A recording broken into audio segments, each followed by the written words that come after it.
আসসালামু আলাইকুম এভরিওয়ান। এখন রান্না করছি ছোট চিংড়ি মাছ দিয়ে লাল শাক। তবে আজকে লাল শাকে কোনো হলুদ হবে না। আর হলুদ না হওয়ার একমাত্র রিজন হচ্ছে হলুদ দিলে শাকের যে কালারটা সেটা থাকে না। আর এখন তো শীতের সিজন না, শাকের কোয়ালিটিও খুব বেশি ভালো হয় না। সেই জন্য দিয়ে দিয়েছি হাফ চামচ গুঁড়া মরিচ, হাফ চামচ ধনিয়া জিরা, স্বাদ মতো লবণ। একটু পরে দিয়ে দিব আমি ছোট চিংড়ি মাছ। তবে চিংড়ি মাছের পরিমাণ একটু কম ছিল, তো সাথে একটু পানি সহ দিয়ে দিয়েছি, কারণ হয়তো মশলাটা জ্বলে যাচ্ছিল আর কি। তো এখন দিয়ে দিব লাল শাকগুলি। তার আগে একটু আদা রসুন পেস্ট দিয়ে দিব অল্প করে, জাস্ট একটু ফ্লেভারের জন্য।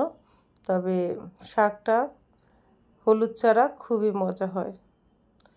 বন্ধুরা, কে কে হলুদ ছাড়া শাক খেয়েছো বলো তো? যদি না খেয়ে থাকো অন্তত একবার ট্রাই করো। যদি খারাপ হয় সেইটাও বলো, আর যদি ভালো হয় সেই রিভিউটাও দিও। তো এখন শাকগুলি দিয়ে হাতল দিয়ে উল্টে পাল্টে দিচ্ছি।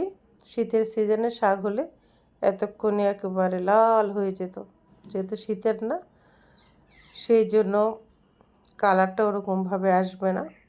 এটা হচ্ছে শাকের ফাইনাল লুক।